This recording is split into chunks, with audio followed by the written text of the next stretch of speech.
welcome back to the amazing platform of Physics Wala. I'm your very own Samapti ma'am, and today we are going to start the new chapter, that is reproductive health. It's gonna be the lecture number 1.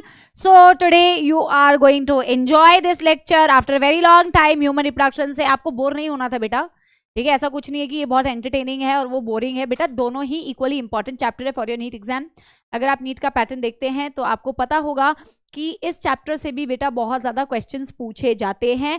आप मान के चलो, एक तो बेटा सबसे अच्छी इस चैप्टर की जो बात है ना, वो ये है कि ये चैप्टर तो कतई एनसीईआरटी के बाहर कुछ भी नहीं पूछेगी. इस चैप्टर को आपको एनसीईआरटी, मैं भी आपको एनसीईआरटी पढ़ाऊंगी, मतलब कंटेंट जो होगा मैं भी आपको एनसीईआरटी का ही कंटेंट दूंगी. मैं वैसे भी बेटा आपको यूजुअली एनसीईआरटी का ही कंटेंट देती हूँ. प्लस बेटा आपके पेपर में एनसीईआरटी के कंटेंट के बियॉन्ड और कुछ भी नहीं पूछा जाएगा. तो एक चीज तो बेटा ये ध्यान में रखना है कि एनसीईआरटी पढ़नी है. आप उम्मीद कर सकते हो बेटा यहाँ पे 2 से 3 सवाल, ठीक है? ये एक ऐसा चैप्टर है बेटा, वैसे आज इस चैप्टर का होने वाला है इंट्रोडक्शन. यहाँ पे दिख नहीं रहा है, इंट्रोडक्शन होने वाला है. हम इंट्रोडक्शन में डिस्कस करेंगे रिप्रोडक्टिव हेल्थ क्या होता है, इससे रिलेटेड प्रॉब्लम्स क्या क्या होती हैं, इससे रिलेटेड स्ट्रैटेजी क्या क्या बनाई गई है. We are going to discuss all of this. Strategies, problems and strategies, समझ में आ गई बात बेटा? This is what we are going to discuss in this chapter. इस चैप्टर में स्टार्टिंग में यही है रिप्रोडक्टिव हेल्थ, इंट्रोडक्शन वाला पार्ट है बेसिकली. रिप्रोडक्टिव हेल्थ क्या होता है, हमारे देश में बेटा क्या क्या हो रहा है इससे रिलेटेड. आज हम बेटा एक और टॉपिक में लिखना भूल गई, पॉपुलेशन स्टेबलाइजेशन के बारे में भी पढ़ेंगे. पॉपुलेशन स्टेबलाइजेशन, आपने अगर अभी रीसेंट डेटा देखा हो, वर्ल्ड की पॉपुलेशन बेटा कतई बहुत तेजी से भागी है, बहुत तेजी से भागी है. 8 बिलियन हो चुके हैं बेटा हम सारे लोग. तो पॉपुलेशन की ग्रोथ इतनी ज्यादा क्यों हो रही है, वर्ल्ड की पॉपुलेशन इतनी ज्यादा क्यों है, इंडिया की पॉपुलेशन इतनी ज्यादा क्यों है, we are going to discuss all these points in the population stabilization.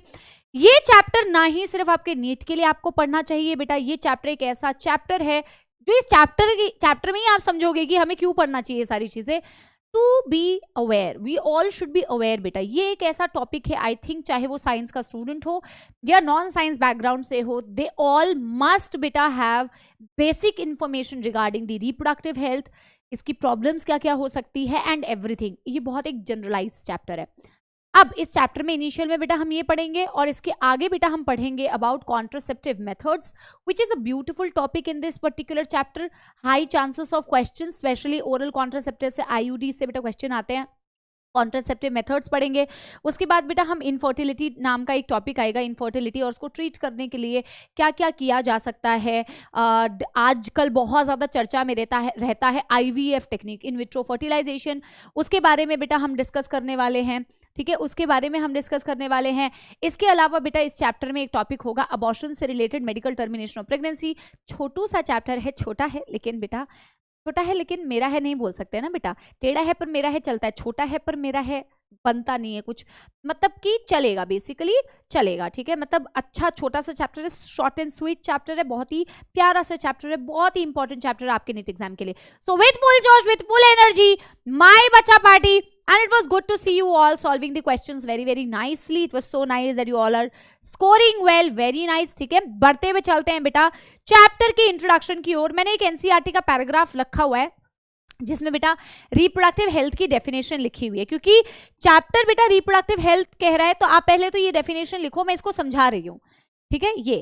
ये what do you mean by heading होगी आपकी रिप्रोडक्टिव हेल्थ, और उस हेडिंग में बेटा आप ये चीज लिखोगे कि आप रिप्रोडक्टिव हेल्थ से क्या समझते हैं. रिप्रोडक्टिव हेल्थ से आप क्या समझते हैं, आप क्या समझते हैं इससे मतलब नहीं है बेटा. वर्ल्ड हेल्थ ऑर्गेनाइजेशन क्या डेफिनेशन कहती है, जैसे आप जब हेल्थ की डेफिनेशन कहते हैं तो आप कहते हैं एक इंसान सिर्फ बीमारी मुक्त हो तो वो हेल्दी है क्या? नहीं. एक इंसान को सिर्फ बीमारी नहीं है, डिजीज फ्री है वो, तो क्या वो हेल्दी है? नहीं बेटा. Health is complete mental, social, physical wellbeing of a person, क्योंकि आजकल आप सुनते भी हो मेंटल हेल्थ इश्यूज भी होते हैं, है ना? आजकल तो बहुत ज्यादा बेटा ये सारी चीजें लोग, people are aware, people talk about it. Otherwise पहले के टाइम पे तो बेटा मेंटल हेल्थ नाम का कुछ चीज ही नहीं होता था कि किसी को मेंटल हेल्थ मतलब पागल है आदमी, ठीक है? लेकिन आजकल people are aware, people talk about it. जैसे इस तरीके से बेटा हम बहुत ही प्यार से बेटा कहानी की फॉर्म में सुनना, इतनी प्यारी चीज है स्टार्टिंग में. कहानी की तरह मतलब ये ना दादी नानी की कहानी, हम दादी नानी की तरह कहानी नहीं सुना रहे कि सो जाओ बेटा, वैसे करके नहीं सुनना है, ठीक है?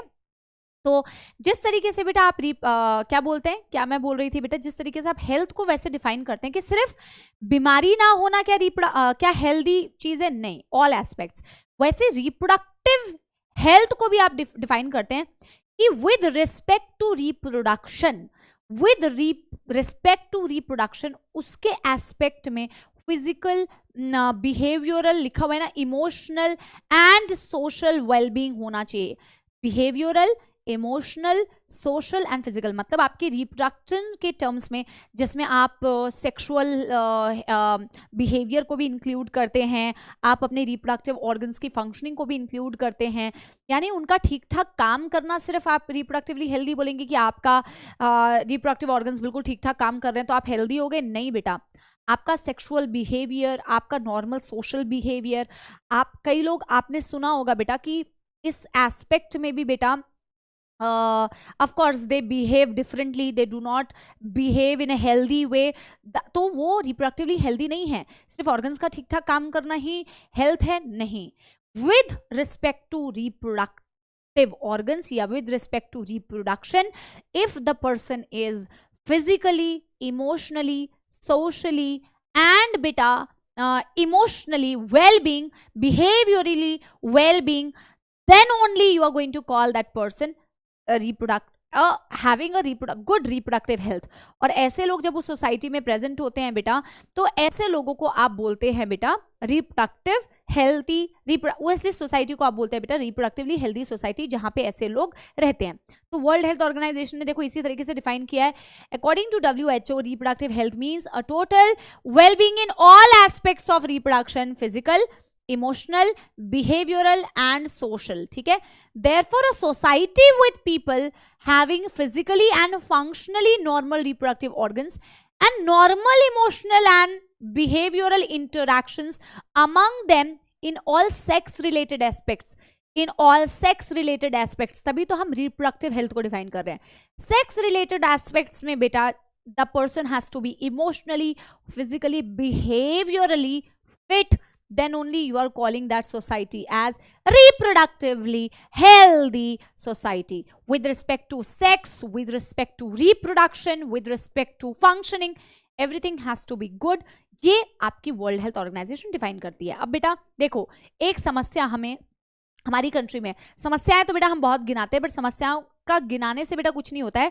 समस्याओं को गिनाने से अच्छा है कि हम समस्याओं की सॉल्यूशंस की बात करें। जैसे अगर हम बेटा अपने देश की बात करें या वर्ल्ड की बात करें, एक प्रॉब्लम जो है बहुत ज्यादा है, आप आगे पॉपुलेशन में भी देखोगे कि पॉपुलेशन कितनी तेजी से बढ़ रही है। इंडिपेंडेंस के टाइम पे अपनी पॉपुलेशन कितनी थी और आज बढ़ते बढ़ते कितनी आ चुकी है, ठीक है। पॉपुलेशन बहुत तेजी से बढ़ रही है, बहुत ज्यादा तेजी से बेटा पॉपुलेशन बढ़ रही है, एक बहुत बड़ी समस्या है ये। तो एनसीईआरटी में कुछ इंट्रोडक्शन वाले पार्ट में दिया हुआ था, मैं वो आगे आपको लिखवाती हूँ। आपने रिप्रोडक्टिव हेल्थ की डेफिनेशन तो लिखी ली होगी, तो एक प्लस स्लाइड करके मैं आपको समझाती हूँ कि बेटा there were different types of problem that the society, the country was dealing. तो प्रॉब्लम क्या थी? एक तो बेटा पॉपुलेशन का बढ़ना है ना, बहुत सारी बीमारियों का फैलना, लोग अवेयर ही नहीं है यार चीजों के बारे में। कारण क्या है वो मैं आपको बताती हूँ। लेकिन 1951 में इंडिपेंडेंस के कुछ टाइम के बाद इंडिया वॉज अमंगस्ट, अब देखना इंडिया बेटा वो कंट्री थी जिसने one of the very first country to initiate programs called as family planning program. क्यों इनिशिएट किया था भैया? एक रिप्रोडक्टिवली हेल्दी सोसाइटी क्रिएट करनी है तो कुछ तो करना पड़ेगा, स्ट्रैटेजीज बनानी पड़ेंगी। India one of the very first country थी और पॉपुलेशन के वाइज आज देख लो बेटा कहाँ स्टैंड करती है। हम आपको बेटा पढ़ने के टाइम पे भी ये बोलते हैं कि डज नॉट मैटर कि कितनी स्ट्रैटेजी बनाते हो, स्ट्रैटेजी बनाने से क्या होगा भैया? फॉलो ही नहीं कर रहे हो। अगर it's not about how you are making the strategy, it is also about how you are implementing it, how you are following it। बना दिया बेटा अपने लिए एकदम पहाड़ जैसा टारगेट, तुम फॉलो ही नहीं कर पा रहे, फिर बेटा तुम्हारा क्या खाक वो फॉलो हो पाएगा? समझ रहे हो? तो स्ट्रैटेजी बनाना ही काफी नहीं है, स्ट्रैटेजी को फॉलो करना बहुत जरूरी है। छोटी छोटी स्ट्रैटेजीज बनाओ, कम कम टारगेट बनाओ, बट उसको फॉलो करो, वो ज्यादा जरूरी है। फिर धीरे धीरे बेटा अपने टारगेट्स अपने स्ट्रैटेजी में और ज्यादा थोड़े से उसको टाइट करो और ज्यादा उसमें मतलब इम्प्रोवाइजेशंस करो, लेकिन स्टार्टिंग से इतना ज्यादा लोड लेके नहीं करने का है। ठीक है, ये बात समझ आती है? अच्छा, अब फैमिली प्लानिंग प्रोग्राम पूछा जाएगा कि किसने स्टार्ट करा था सबसे पहले. India was among the very first country, ताकि बेटा एक रिप्रोडक्टिवली हेल्दी सोसाइटी क्रिएट कर सको. छोटी फैमिलीज होंगी तो अच्छी फैमिली होगी, सुखी फैमिली होगी. ठीक है, कब इनिशिएट किया गया था? 1951 में. लेकिन फिर सोचा गया यार सिर्फ इतना करना काफी नहीं है. फैमिली प्लानिंग प्रोग्राम में सिर्फ यही था कि फैमिली प्लानिंग कैसे होनी चाहिए, ठीक है, पॉपुलेशन में अपने परिवार कैसा होना चाहिए. लेकिन सिर्फ इतना करने से बेटा सोल्यूशन नहीं होता. तो कुछ बेटर प्रोग्राम्स चलाए गए जिसमें मदर के प्रेगनेंसी, सेक्सुअल क्राइम्स और बहुत चीजें, कौन कौन सी चीजें इंक्लूडेड वो मैं बता रही हूँ. चाइल्ड हेल्थ केयर, बहुत सारी चीजों को इंक्लूड करके एक प्रोग्राम बनाया गया. ये लिमिटेड था ना, तो ऐसा एक प्रोग्राम बनाया गया जो इससे बेटर प्रोग्राम्स थे, जो कि था RCH. उसका क्या बेटा मोटो था, उसका क्या एम था और उसने क्या स्ट्रैटेजी करी, वो मैं आपको वन बाय वन बताती हूँ. तो पहले बेटा हम किस प्रोग्राम के बारे में लिखने वाले हैं जो सबसे पहले इनिशिएट किए गए थे? Family planning program. Family planning program. क्या लिखेंगे फैमिली प्लानिंग प्रोग्राम के बारे में? India was amongst the very first country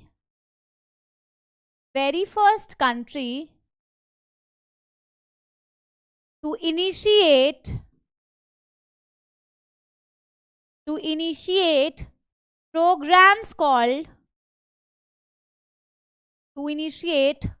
programs called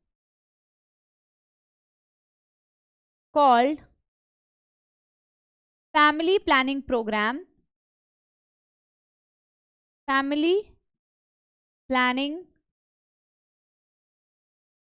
program.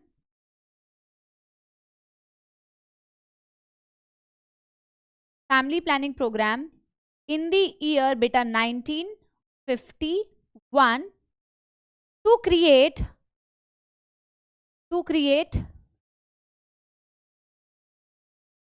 Reproductively healthy society. अभी देखो थोड़ा सा थ्योरी बेटा लिखना पड़ेगा, लेकिन देखो ये थ्योरी में से डेटाबेस, इस चैप्टर में डेटाबेस, इंफॉर्मेशन बेस्ड क्वेश्चंस आते हैं, ईयर वगैरह पूछे जाते हैं क्योंकि यहाँ पे कई जगह पे बेटा ईयर मेंशन है. बट स्टार्टिंग वाला जो पार्ट है बेटा काफी कहानी जैसा है, तो आप बिल्कुल आराम से रिलैक्स होकर इसे लिखिए. ज्यादा कंसेप्चुअल आज है नहीं बेटा, इन्फॉर्मेटिव ज्यादा है. लिखना पड़ेगा, नोट्स जरूर बनाना बेटा. ये नहीं कि सब एनसीईआरटी में एनसीईआरटी से पढ़ लेंगे. आप चीजों को लिखोगे तो आपको चीजें याद होगी, अदरवाइज बेटा पढ़ते हो जाओ जितना मर्जी पढ़ लो, फिर कोई फायदा नहीं है. ठीक है, तो आप लिख के याद करना, लिख के पढ़ना. लिखना जरूरी है, ये नहीं कि सब एनसीईआरटी से कर लेंगे बेटा. वो वाला सीन मत रखना, फिर मैं आपको बता रही हूँ, फिर बेटा गड़बड़ हो जाएगी. ठीक है, to create reproductively healthy society. To create reproductively healthy society. Then बेटा हम क्या लिख रहे हैं? Better programmes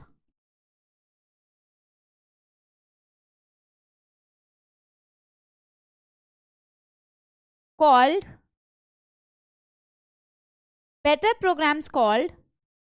RCH, that is reproductive and child health care. Reproductive and child health care programs were then introduced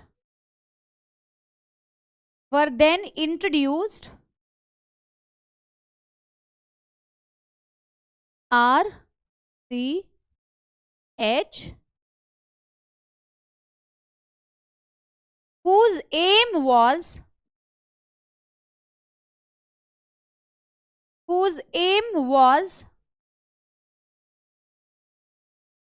to create awareness among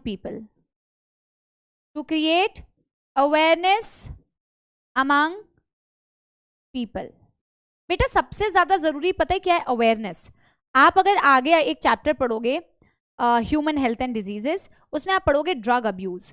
जो adolescence age group होता है, जिस एज ग्रुप में आप हो, ऐसे बच्चे, ऐसे लोग ज्यादा चांसेस होते हैं कि ड्रग अब्यूज में चले जाएं. शॉक में शुरू करते हैं और फिर अब्यूज में चले जाते हैं.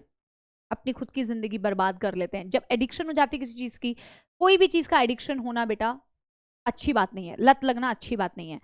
ऐसा होता क्यों है? लोगों को में अवेयरनेस ही नहीं है। आधी चीजें बेटा हम जानते ही नहीं है।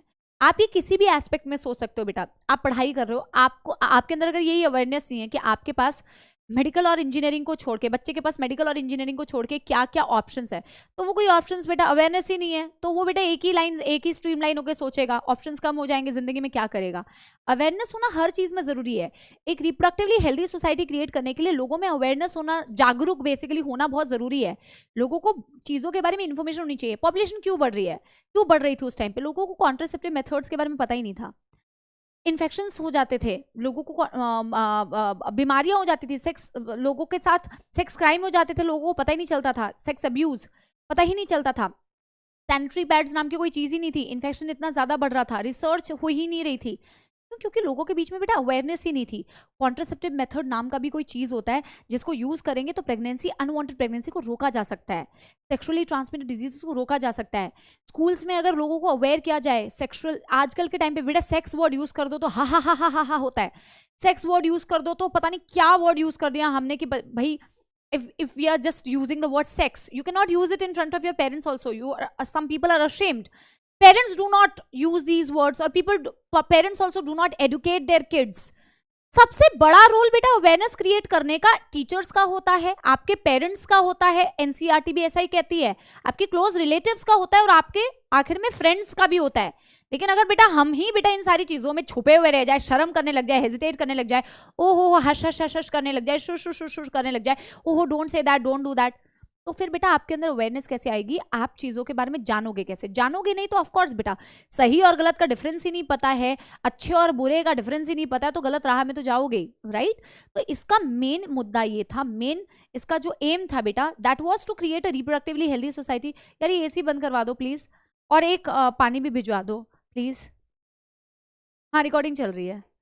तो इसका मेन बेटा ये एम था कि it was to create awareness among people, ठीक है, अवेयरनेस क्रिएट करना। अब इनकी स्ट्रैटेजी क्या थी वो भी मैं आपको बताऊंगी। और एक मैंने जैसे कि आपको बताया अवेयरनेस क्रिएट करने में 4 लोगों का बहुत बड़ा रोल है। अब क्लोज रिलेटिव बेटा कितने बड़ा रोल प्ले करते हैं ये तो आप ही जानो, फ्रेंड्स बहुत बड़ा बेटा रोल प्ले करते हैं। फ्रेंड्स तो लगता है सारी अवेयरनेस आपको दे देंगे, खुद को अवेयर बेटा हो या ना हो। बाकी टीचर्स ऑफकोर्स बेटा, टीचर्स अब देखो ये म्यूचुअल होता है बेटा। अभी मैं ऑनलाइन आपको पढ़ा रही हूँ, वैसे अगर मैं ये ऑफलाइन क्लासेस की बात करूँ, मैंने भी स्टार्टिंग अपने ईयर्स में बेटा ये फेस किया है। बच्चे हंसते हैं यार, आप अभी बेटा पढ़ाना चालू करो क्या कॉन्ट्रासेप्टिव मेथड्स, आप अभी बोलो कॉन्डोम्स के बारे में, हंसते हैं बच्चे, ही करते हैं। अभी स्क्रीन के पीछे बैठ के काफी बच्चे हंस रहे होंगे। तो कई बच्चे बोलते हैं स्कूल्स में तो मैम ये टॉपिक स्किप ही कर दिया जाता है। क्यों स्किप किया जाता है? क्योंकि बेटा जैसे ही आप ये सारी चीजों को बोलने लगो, ये सारी चीजें पढ़ाने लगो, तो बच्चे हंसते हैं पीछे से। Of course you make the teacher uncomfortable, that's why हो सकता है कि आज भी बहुत सारी जगह पे इसे स्किप कर दिया जाता होगा या कम पढ़ाया जाता होगा, ये लिमिटेड चीजें बताई जाती होंगी। इट्स अ म्यूचुअल थिंग कि you also have to be open minded and the person who is teaching you has to be open minded, then only बेटा you are going to gain information and knowledge and become aware। समझ में आ रही है बात बेटा? Alright, बहुत ज्ञान की बातें हमने कर ली। क्रिएट अवेयरनेस, अवेयरनेस में बेटा मेजर रोल किसका है ये लिख लो। अवेयरनेस में मेजर रोल किसका है बेटा? Parents, teachers, close relatives, close relatives and बेटा तुम्हारे प्यारे जग से न्यारे दोस्त, जिसके लिए तुम जान भी दे सकते हो। एक बार दे के देखो बेटा, ट्राई करके देखो, ठीक है? ऑल राइट, इसका मेन एम हो गया। अब ये बेटा क्या कर रहा था, इसने किस तरीके से काम किया, इसकी क्या स्ट्रैटेजी थी उसको, या इसके तहत बेटा इन्होंने कौन कौन से पॉइंट्स को कवर किया। एनसीईआरटी में बहुत सारे पॉइंट्स लिखे हुए हैं, I will try to cover all the points, ठीक है? बहुत सारा लिखना पड़ेगा, I will try to cover all the points. हम लिख क्या रहे हैं बेटा? आरसीएच की क्या, आरसीएच की क्या स्ट्रैटेजी थी, आरसीएच की क्या स्ट्रैटेजी थी। एम तो हम देख चुके हैं, स्ट्रैटेजी क्या थी। Number 1, audio video programs, audio visual programs were run by several, thank you भैया, by several government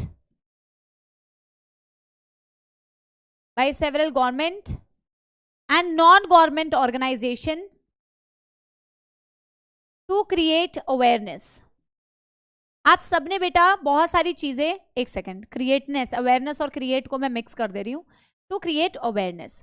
बेटा आप सबने क्या सुना होगा? आप सबने सुना होगा, सुना क्या होगा बेटा? टीवी में एड्स देखते हैं, सैनिटरी पैड्स के बेटा एड्स दिए जाते हैं, कॉन्डोम्स के ऐड दिए जाते हैं, बहुत सारी चीज़ों के ऐसे ऐड, सेक्सुअली ट्रांसमिटेड डिजीजेस के बारे में ऐड दिए जाते हैं, एड्स के बारे में बेटा ऐड दिया जाता है.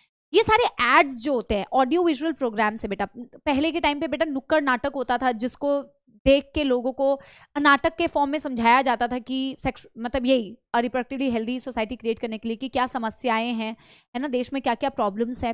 तो कुछ गवर्नमेंट ऑर्गेनाइजेशंस और कुछ एनजीओज बेटा, नॉन गवर्नमेंट ऑर्गेनाइजेशन, इस तरीके के प्रोग्राम्स बेटा मीडिया, प्रिंट, न्यूज़पेपर, इन सब के माध्यम से, कुछ एड्स के माध्यम से बेटा लोगों के बीच में अवेयरनेस क्रिएट करने की कोशिश करती थी. नंबर 2 बेटा, जो जो पॉइंट्स मुझे याद आते जाएंगे उसको मैं लिखती जा रही हूँ. Number 2, sex education was promoted in school. क्योंकि स्कूल के बेटा एक सर्टेन एज ग्रुप को sex education was being promoted in schools. एक सर्टेन बेटा एज ग्रुप होता है जिनको सेक्स एजुकेशन देना बहुत जरूरी है, नहीं तो फिर बेटा वो आगे चल के हा ही करते हैं.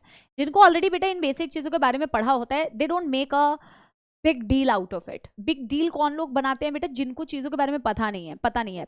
अब जैसे फॉर एग्जाम्पल बेटा जिसने जो चीज देखी नहीं होती है उसको वो चीज अजीब लगती है. जैसे मैं बहुत सारा जो लोग आजकल की चीजों से अवेयर नहीं है बेसिकली. अब मैंने कहीं पे कमेंट्स पढ़ा था, कब पढ़ा है मैंने, बहुत पहले की बात है, कि अरे आप तो टीचर हो, हाँ पहले के टाइम पे तो टीचर साड़ी पहन के पूरे टाइम क्लास लेते थे, हाँ आप तो एक टीचर हो, हाँ आपको शोभा देता है ऐसे करना, आपको शोभा देता है वैसे करना. पहली बात तो बेटा हम क्लास में कैसे आते हैं आप देख ही रहे हो. और दूसरी बात बेटा, प्लीज ग्रो अप, है ना. अब बोलते हैं ना ये अवेयरनेस, ये भी तो अवेयरनेस ही है कि भाई दुनिया बदल रही है, देश बदल रहा है, और ऐसा कोई किसी की पर्सनल लाइफ में क्या करता है उससे आपको मतलब नहीं होना चाहिए. कल को आपकी पर्सनल लाइफ में बेटा कोई घुस के बोले कि यार तुम तो किसी का काम के नहीं हो, तुम तो किसी लायक नहीं हो, हैं तुम तो बेटा कुछ नहीं कर सकते जीवन में, तुम्हारे नंबरों को देख के तुम्हारी बेटा एनालिसिस कर दी जाए तो कैसा लगेगा तुम्हें. तो हमारा सबसे पहला काम होता है बेटा कि लेट अस बी अवेयर. यार पहले के टाइम पे कौन क्या करता था कौन नहीं करता था, बहुत सारी चीजें पहले के टाइम पे नहीं होती थी. आपके टीचर्स, आज के टीचर्स बेटा आज के टीचर्स हैं, है ना, और आज के टीचर्स आपके क्लास में कुछ नहीं कर रहे हैं. अपनी पर्सनल लाइफ में जो कर रहा है बेटा उसको करने दो. आपकी क्लास में वो कैसा पढ़ा रहा है, अच्छा नहीं पढ़ा रहे तो आप डेफिनेटली बोलो, है ना.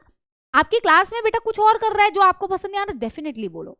लेकिन समझ रहे हो, this is also awareness, people should know. अब कई लोग बेटा पता क्या होते हैं, अपनी थॉट प्रोसेस को, जिन्होंने दुनिया नहीं देखी है वही लोग यूजुअली ऐसा करते हैं, जिनको पता ही नहीं है कि लाइफ दुनिया में क्या चल रहा है, दुनिया कितनी आगे बढ़ चुकी है, और वो अपने थॉट प्रोसेस को दूसरों पे इम्पोज करते हैं. मैं आपको एक बेटा मुफ्त की एडवाइस दे रही हूँ कि थॉट प्रोसेस होना, अपना पॉइंट ऑफ व्यू होना बहुत इंपॉर्टेंट है, डेफिनेटली इंपॉर्टेंट है. आपका अपना पॉइंट ऑफ व्यू, आपको चीजों को देखने का नजरिया होना चाहिए, लेकिन वो नजरिया आपका खुद का है और आपको वो किसी पे इम्पोज नहीं करना चाहिए. आपको अपने थॉट प्रोसेस को, अपने डिसीजंस को किसी पे फोर्स नहीं करना चाहिए. इनफैक्ट अगर कोई और कुछ किसी बारे में सोचो तो मैं उसको जाके ये नहीं बोल सकती कि तुम मेरे जैसा सोचो, ठीक है, लेकिन अगर आप वैसा सोच रहे हो आप प्लीज बेटा वो अपने तक रखो, किसी पे इम्पोज मत करो.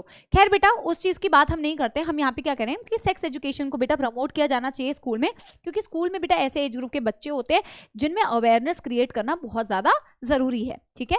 Number 3, people were aware about sex crimes and sex abuse.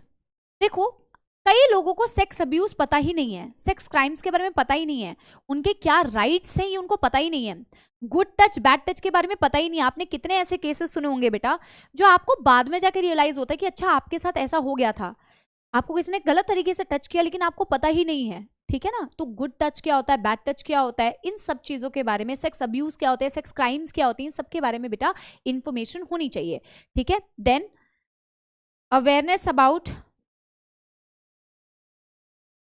The reproductive organs, reproductive organs के बारे में भी बेटा इंफॉर्मेशन होनी चाहिए। ऑर्गन्स की इंफॉर्मेशन नहीं होगी तो बेटा उससे रिलेटेड फंक्शनिंग की इंफॉर्मेशन कैसे होगी। Awareness about sexually transmitted diseases,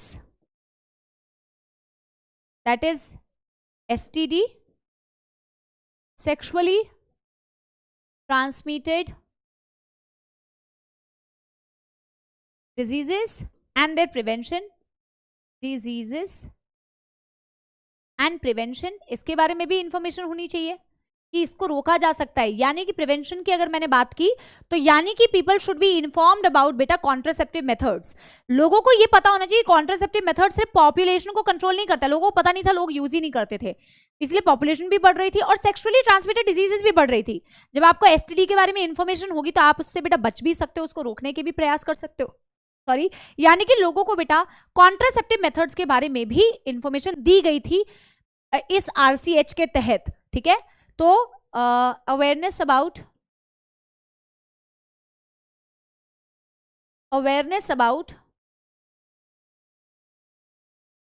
the use of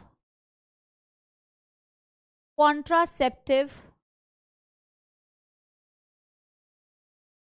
devices, contraceptive devices. Next बेटा, एक रिप्रोडक्टिवली हेल्दी सोसाइटी बनाने के लिए एक सोसाइटी में प्रेजेंट बेटा फीमेल और मेल दोनों को इक्वल राइट्स, इक्वल अपॉर्चुनिटी मिलनी चाहिए हर चीज की, एजुकेशन की, जॉब की, etcetera etcetera. So equal right should be given, नहीं तो तभी तो बेटा आप हेल्दी सोसाइटी क्रिएट कर रहे हो। तो एक आदमी को और एक फीमेल को दोनों को इक्वल अपॉर्चुनिटी, इक्वल स्कोप मिलना चाहिए so that you can create a better society, ठीक है। Equal rights, equal rights for both men and women in the society,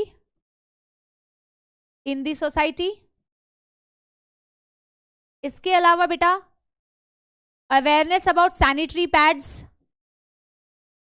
awareness about sanitary pads, इससे बेटा बहुत ज्यादा इन्फेक्शंस होते थे तो इसके बारे में भी अवेयरनेस होनी चाहिए। अच्छा, इसके अलावा बेटा और क्या क्या बज रहा है? I think most of the points तो हमने कवर कर लिया है, इसमें से वैसे क्वेश्चंस यूजुअली थोड़े कम आते हैं, थ्योरेटिकल है। इसके अलावा जो मुझे याद आ रहा है बेटा सिर्फ देखो, और अच्छा मैं एक दो पॉइंट्स और लिखूंगी, इसके तहत रिसर्च को भी बेटा इस फील्ड में प्रमोट किया गया, क्योंकि जितनी ज्यादा बेटा रिसर्च होगी उतना ज्यादा डेवलपमेंट होगा। और इसी रिसर्च के चलते बेटा क्या हुआ था, एक न्यू ओरल कॉन्ट्रासेप्टिव डिवाइस बनी, डिवाइस क्या टैबलेट ओरल कॉन्ट्रासेप्टिव को डेवलप किया गया था, दैट वाज सहेली, उसके बारे में मैं बताऊंगी। रिसर्च को प्रमोट किया गया था। एमनियोसेंटेसिस बेटा, जिस टेस्ट को करने पर यूजुअली आपको अगर डेवलपिंग बेबी में कोई जेनेटिक डिसऑर्डर है तो आप उसको बर्थ से पहले ही डिटेक्ट कर सकते हो। लोगों ने इसका भी मिसयूज करना, आप जितना लोगों को बेटा, जैसे बच्चे आप जितना बच्चों के लिए करो, मैम शॉर्ट नोट्स दे दो, मैम ये दे दो, तो आप किसी चीज को भले के लिए अगर किसी का करते हो तो कई बार कुछ ऐसे लोग होते हैं, I am not talking about all the kids, बहुत सारे बच्चे ऐसे हैं बेटा खुद भी बहुत मेहनत करते हैं, लेकिन कुछ बच्चे होते हैं जिनको बिल्कुल स्पून फीडिंग की आदत होती है। बाई चांस गलती से अगर स्पून फीडिंग वाले लोग बेटा मेडिकल कॉलेज में चले गए ना, फिर बेटा बैंड बज जानी है। वहां मेरा जितना एक्सपीरियंस है, मेरे बच्चे जो मेडिकल कॉलेज में बेटा वो बताते हैं कि कितना नोट्स लिखवाया जाता है। अपने आप को वैसा मत बनाओ बेटा कि आगे जाके आप ही बेटा अपने पैर पे कुल्हाड़ी मार रहे हो, समझ रहे हो। लोगों के लिए अच्छा किया गया, एमनियोसेंटेसिस एक टेस्ट लाया गया कि यार अगर बच्चे में कोई जेनेटिक फॉल्ट है तो पैदा होने से पहले ही पता चल जाए, ताकि अगर कोई फॉल्ट है यार तो ऐसी प्रेगनेंसी को आगे कंटिन्यू ना करके उसका अबॉर्शन कर दिया जाएगा। लोगों ने इसका भी मिसयूज किया। कैसे मिसयूज किया बेटा, इस टेस्ट को यूज करके आप सेक्स डिटर्मिनेशन भी कर सकते हैं। इस टेस्ट से बच्चे का सेक्स भी पता लगाया जा सकता है कि फीमेल है या मेल है। लोगों ने बेटा इसका अब्यूज करना चालू कर दिया, सेक्स डिटर्मिनेशन करने लग गए, जेनेटिक डिसऑर्डर नहीं पता कर रहे हैं, सेक्स डिटर्मिनेशन करने लगे। और सेक्स डिटर्मिनेशन बेटा जैसे ही करने लग गए, फीमेल फीटिसाइड होना चालू हो गया। जैसे ही पता चलता था फीमेल है, फीमेल की डेथ कर दी, मार दिया जाता था फीमेल को, फीमेल जनसंख्या बेटा कम हो रही थी, समझ रहे हो, तो अब्यूज करने लग गए। बट ऑफकोर्स रिसर्च को इस फील्ड में प्रमोट किया गया। इसके अलावा आप मुझे एक बात बताओ बेटा, ये सारी चीजें तो होंगी, एजुकेशन दिया जाएगा, सैनिटरी पैड्स के बारे में इंफॉर्मेशन देंगे, फ्री में बेटा बंटवाया भी जाता है कई जगह पे, ठीक है, कॉन्ट्रासेप्टिव मेथड्स को भी बंटवाया जाता है बेटा। लेकिन आप मुझे एक बात बताओ बेटा, ये सारी चीजें, या बेटा देखो हेल्थ को आप इंपॉर्टेंस दे रहे हो, आप गांव कस्बों में हर जगह आप चाहते हो कि हेल्दी सोसाइटी क्रिएट हो, आप बेटा इस चीज को कब कर पाओगे? आपके पास इस चीज को बेटा इम्प्लीमेंट करने के लिए आपके पास कुछ चीजें होनी चाहिए, आपके पास इंफ्रास्ट्रक्चर होना चाहिए। इंफ्रास्ट्रक्चर मतलब अच्छे हॉस्पिटल्स होने चाहिए, बेहतरीन हॉस्पिटल्स होने चाहिए, तभी आप बेटा बीमारियों से लोगों को बचा पाओगे, राइट। इंफ्रास्ट्रक्चर से ही सिर्फ काम नहीं चलेगा बेटा, आपके पास मटेरियल अवेलेबिलिटी होनी चाहिए, मटेरियल अवेलेबिलिटी जिससे आप लोगों को हेल्प करोगे। इसके अलावा बेटा आपके पास एक्सपर्टीज होनी चाहिए, आपके पास एक्सपर्ट डॉक्टर्स होने चाहिए, एक्सपर्ट नर्सेस होनी चाहिए, तभी बेटा वो लोगों की मदद कर पाएंगे। सिर्फ सोचने से काम नहीं चलेगा, बेहतर इंफ्रास्ट्रक्चर होने चाहिए, हर बेटा जगह पे हॉस्पिटल्स होने चाहिए, हॉस्पिटल्स में एक्सपर्टीज होनी चाहिए बेटा, which is you are going to be the expertise in future, the doctors, the nurses, और इसके साथ में बेटा मटेरियल अवेलेबिलिटी भी होनी चाहिए, तब जाके बेटा ये इंप्लीमेंट हो पाएगा।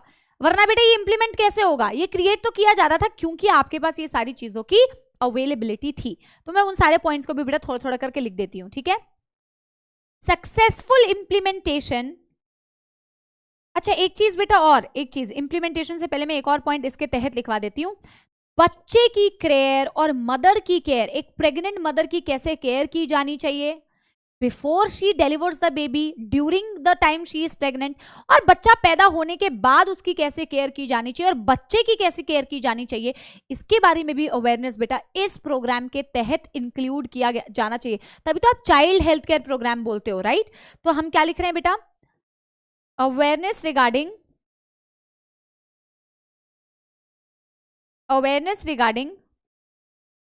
Maternal health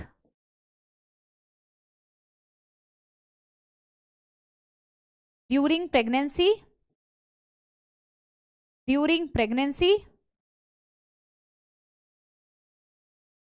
and after, also includes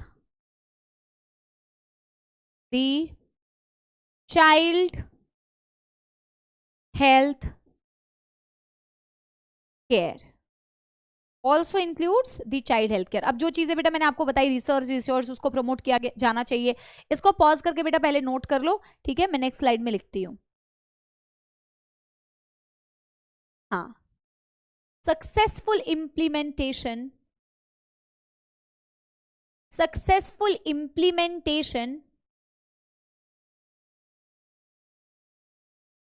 of the above would require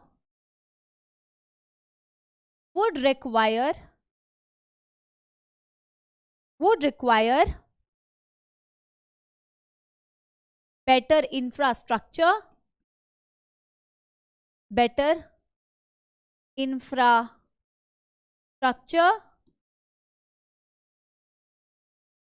number 2, better infrastructure, number 2 expertise, यानी कि मैं डॉक्टर्स की बात कर रही हूं,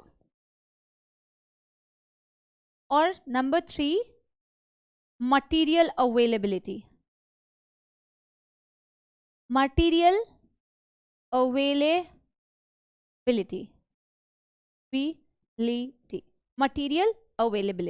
गॉट इट। ये सारी चीजें होंगी बेटा, तब जाके इस चीज का सक्सेसफुल इंप्लीमेंटेशन होगा। अगला पॉइंट बेटा इसमें क्या था, अगला पॉइंट इसमें था, अच्छा एक और चीज याद आ गई मुझे, कुछ पॉइंट्स बेटा इतने पॉइंट्स है कि एनसीईआरटी के कुछ पॉइंट्स कभी कभी दिमाग से स्किप हो जाते हैं। Massive child immunization, child health care में ही आ गया ये, मैसिव चाइल्ड इम्यूनाइजेशन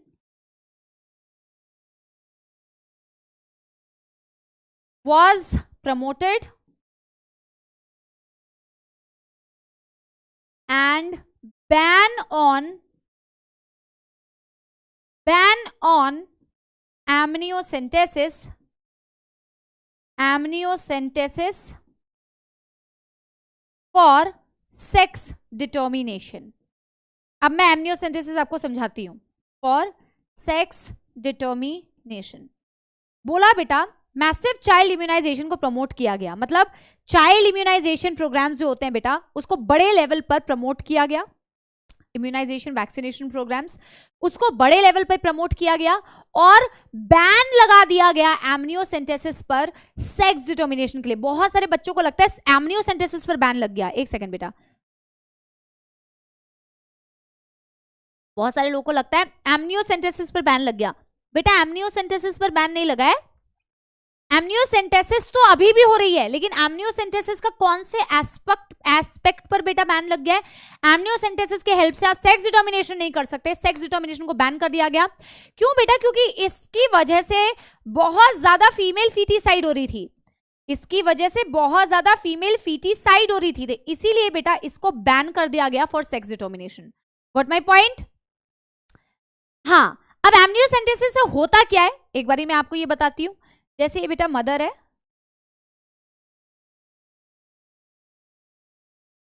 या मदर का फेस वेस रहने दो, मदर का सिर्फ पेट दिखाती हूं मैं, ठीक है? ये पेट है। पेट क्या बेटा? पेट नहीं बोलना चाहिए यार, एक बार मेरे को पेट से याद आ गया, यूट्रस दिखा रही हूँ, एक्चुअली मैं एब्डोमिनल वाला एरिया दिखा रही हूँ। एक बार क्लास में ऐसा हुआ था, मैंने पूछा था बच्चा कहाँ रहता है बेटा? यूट्रस के अंदर रहता है। एक बच्ची ने आंसर दिया था, क्यों मैम? बच्चा तो मैम स्टमक में रहता है ना मैम। स्टमक में नहीं रहता है। ऑफ कोर्स आई डाउट कि नीट के बच्चे को ये डाउट तो नहीं होना चाहिए कि बच्चा स्टमक में रहता है यार, बच्चा यूट्रस में रहता है। कितना खत्म बच्चा था, आप ये सोच लो बेटा, वो बच्चा स्टमक से ही आया होगा फॉर श्योर। तो मैं एक्चुअल में एब्डोमेन एरिया दिखा रही हूँ, ठीक है? ये आपका बेबी नहीं है बेटा, ये इस माँ का बेबी है, ठीक है? और ये एमनियोटिक फ्लूइड है, ये एमनियोटिक फ्लूइड है। बेबी को या बाबू को बेटा बना दिया जाए,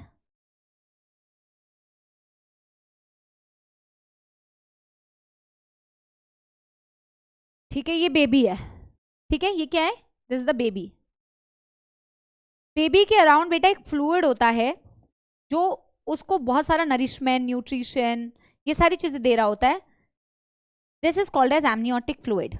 इसमें बेटा बच्चे के स्किन सेल्स भी होते हैं जिसकी हेल्प से एक्चुअल में ये टेस्ट किया जाता है।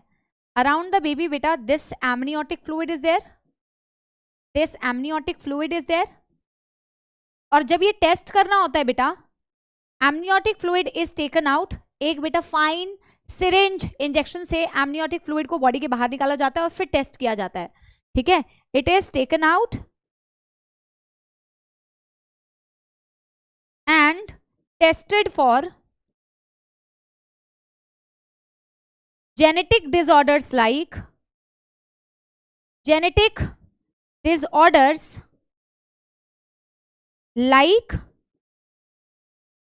Down syndrome,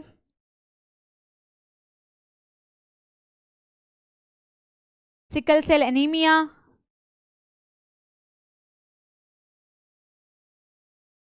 hemophiliia, etc. क्या इससे सेक्स डिटर्मिनेशन हो सकता है? एब्सोल्युटली हो सकता है। क्या ये अलाउड है? नहीं, इट इज बैंड।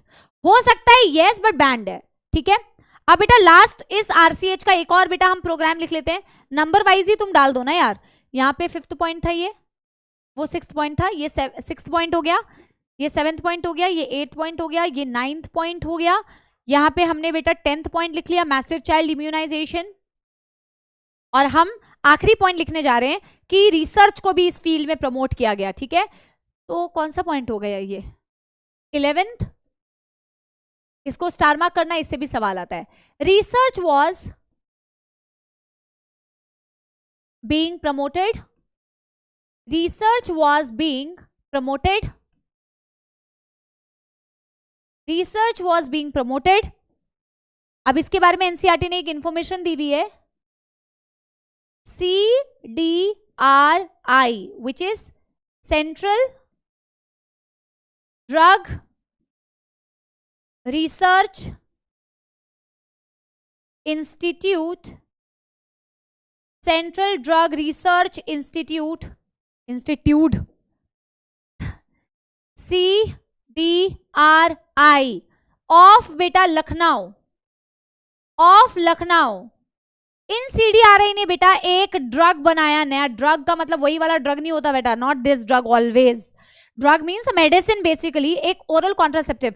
अभी मैं आपको बेटा पढ़ाऊंगी जब कॉन्ट्रासेप्टिव डिवाइसेस के बारे में, मेथड्स के बारे में, अलग अलग बेटा मेथड्स, अलग अलग तरीके होते हैं प्रेगनेंसी को रोकने के लिए। आपने पिल्स बहुत पॉपुलरली सुना होगा। ओरल कॉन्ट्रासेप्टिव्स को, एक सेकेंड बेटा, ओरल कॉन्ट्रासेप्टिव्स को बेटा पिल्स के नाम से जाना जाता है। तो एक नई ओरल कॉन्ट्रासेप्टिव बेटा डेवलप की गई थी CDRI लखनऊ ने, दे डेवलप्ड। बाकी हम ओरल कॉन्ट्रासेप्टिव्स बेटा पढ़ेंगे अलग से, अभी क्योंकि इस जगह पे वो मेंशन्ड है तो आप इस जगह पे उसके बारे में लिख लीजिए। Developed a new oral contraceptive, a new oral contraceptive called as Saheli. इसके बारे में एक आधा पॉइंट मैं लिख रही हूं क्योंकि ये जो सहेली है ना बेटा, ये सहेली बाकी ओरल कॉन्ट्रासेप्टिव से अलग है। बाकी सारी ओरल कॉन्ट्रासेप्टिव जो मैं पढ़ाऊंगी तो मैं आपको बताऊंगी वो जो कॉन्ट्रासेप्टिव्स होती है जिन्हें आप यूजुअली पिल्स के नाम से जानते हो, उसको एक तरीका होता है लेने का, उसका लेने का तरीका, इसके लेने का तरीका बेटा अलग होता है। इसे वंस इन अ वीक पिल बोलते हैं, जबकि वो जो होती है बेटा ओरल कॉन्ट्रासेप्टिव उसे बेटा कंटिन्यूअसली 21 डेज के लिए लिया जाता है। ठीक है, वो मैं आपको बाद में बताऊंगी। उसमें स्टेरॉइडल कॉम्पोजिशन होता है, उसमें हॉर्मोन्स होते हैं एस्ट्रोजन, प्रोजेस्टेरॉन, लेकिन ये नॉन स्टेरॉइडल प्रिपरेशन होती है। उसके काम करने का तरीका वहां पे बताऊंगी, इसके काम करने का तरीका मैं यहां पे बताऊंगी। ठीक है, तो मैं क्या लिख रही हूं, सबसे पहली बात तो ये नॉन स्टेरॉइडल होती है। अगर इसमें बेटा स्टेरॉइड्स नहीं होते, स्टेरॉइड्स मतलब वो वाले हार्मोन एस्ट्रोजन, प्रोजेस्टेरॉन, तो इसमें होता क्या है, इट हैज सेंट क्रोमान नाम का एक सब्सटेंस, इसीलिए इसे सेंट क्रोमान भी बोलते हैं। इसका नाम सेंट क्रोमान भी है, सेंट क्रोमान। ठीक है, अगला इसको बोला जाता है once in a week pill, once in a week pill, सप्ताह में सिर्फ एक दिन लिया जाने वाला। ये काम कैसे करता है यहीं पे समझा दे रही हूं क्योंकि ये आपको समझ में आ जाएगा, क्योंकि आप ह्यूमन रिप्रोडक्शन पढ़ चुके हो। इट ब्लॉक्स, और आप लिखोगे मॉडिफाइज, मॉडिफाइज का ज्यादा करेक्ट है, modifies estrogen receptors, estrogen receptors on endometrium. ये इसको बोला जाता है, इसके काम करने का तरीका होता है, उसके लिए वर्ड यूज किया जाता है surface estrogen receptor modulator, surface estrogen receptor modulator, surface estrogen receptor modulator. जरा देखना बेटा, ये आपकी एंडोमेट्रियम की वॉल है। एक बार आप मेरे को याद करके बताओ बेटा, आपने दो हार्मोन्स पढ़े थे, ईस्ट्रोजन और प्रोजेस्टेरॉन। इसमें से एक हार्मोन होता है जो एंडोमेट्रियम को बनाता है और एक हार्मोन होता है बेटा जो एंडोमेट्रियम को मेंटेन करता है। एंडोमेट्रियम को बनाने वाला जो हार्मोन होता है वो होता है ईस्ट्रोजन, और एंडोमेट्रियम को मेंटेन करने वाला जो हार्मोन होता है वो होता है प्रोजेस्टेरॉन। तभी तो बेटा प्रोजेस्टेरॉन अगर ड्रॉप हो जाता है तो एंडोमेट्रियम टूट जाती है। और प्रोलिफरेटिव फेज में मेंस्ट्रुअल साइकिल के तुमने देखा था, ईस्ट्रोजन बढ़ता है तो एंडोमेट्रियम प्रोलिफरेट करती है, बढ़ती है। और देखो कोई भी हार्मोन कैसे काम करता है बेटा, रिसेप्टर्स के थ्रू काम करता है। डेफिनेटली बेटा एंडोमेट्रियम में ईस्ट्रोजन के इस तरीके से रिसेप्टर रहे होंगे, यस और नो? डेफिनेटली बेटा ईस्ट्रोजन के इस तरीके से रिसेप्टर्स रहे होंगे। आपने इसके रिसेप्टर्स को, आपने नहीं किया, सहेली इसके रिसेप्टर्स को ही मॉड्यूलेट कर देती है। अगर आपके ईस्ट्रोजन के रिसेप्टर्स ही बेटा गड़बड़ा गए तो ईस्ट्रोजन किससे बाइंड करेगा? ईस्ट्रोजन बाइंड ही नहीं करेगा तो आपकी एंडोमेट्रियम प्रोलिफरेट कैसे करेगी? समझ गए मेरी बात? थोड़ा अनइवन बन गया, बहुत बड़ा बन गया बेटा रिसेप्टर। हाँ यार, चलो अच्छा सा मैं बना देती हूँ। ये ईस्ट्रोजन का रिसेप्टर है, ईस्ट्रोजन के रिसेप्टर को सहेली ब्लॉक कर देती है, मॉडिफाई कर देती है बेसिकली, ताकि ईस्ट्रोजन बाइंड ना हो। ईस्ट्रोजन बाइंड नहीं होगा तो एंडोमेट्रियम बनेगी नहीं, एंडोमेट्रियम बाइंड नहीं होगा, एंडोमेट्रियम बढ़ेगी नहीं तो प्रेगनेंसी कैसे होगी? प्रेगनेंसी के लिए एंडोमेट्रियम का होना भी तो जरूरी है, ठीक है, बनना भी तो जरूरी है। This is oestrogen receptor,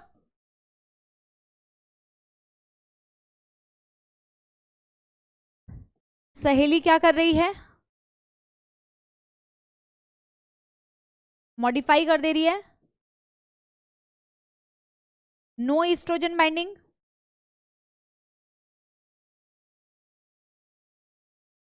no proliferation. जब ये वॉल ही नहीं बढ़ेगी बेटा तो आप प्रेगनेंसी कैसे कराओगे? तो सहेली ने बेटा अपना काम कर दिया है। एली रे एली, क्या है ये पहेली, अरे ऐसा क्या तुम करती हो एंडोमेट्रियम पे सहेली, तररम तररम तररम तररम। अरे मैं तो जाके ईस्ट्रोजन के रिसेप्टर को करती हूँ मॉडिफाई, ताकि ईस्ट्रोजन उससे ना कर पाए बाइंडिंग, तररम। बहुत ही गंदा बेटा लिरिक्स बनाया मैंने, बहुत ही गंदा था बेटा। ऐसा समझो कि ऐसा कुछ हुआ ही नहीं था, ठीक है? यस, ऐसा कुछ हुआ ही नहीं था। ऑलराइट मेरे बच्चों, आई होप तुम्हें यहां तक चीजें बेटा समझ में आ गई। आई होप तुम्हें यहां तक बेटा चीजें समझ में आ गई, ठीक है? नेक्स्ट हम बेटा पॉपुलेशन से रिलेटेड चीज पढ़ने वाले हैं, जहां मैंने लिखा हुआ है population growth and population stabilisation. Population growth and population stabilisation. सबसे पहले मैं यहाँ पे बेटा कुछ ऐसे डेटा बताऊंगी कि वर्ल्ड की पॉपुलेशन कब, जो आपकी एनसीईआरटी में कब कब क्या थी। देखो क्योंकि मुद्दा क्या है बेटा पॉपुलेशन का, पॉपुलेशन बढ़ेगी तो यार डिमांड बढ़ेगी, इंफ्रास्ट्रक्चर ज्यादा होना पड़ेगा, एक्सपर्टीज ज्यादा होने पड़ेगी, है ना? तो डेवलपमेंट थोड़ा कम तेजी से होगा, पॉपुलेशन जितना तेजी से बढ़ेगा, राइट?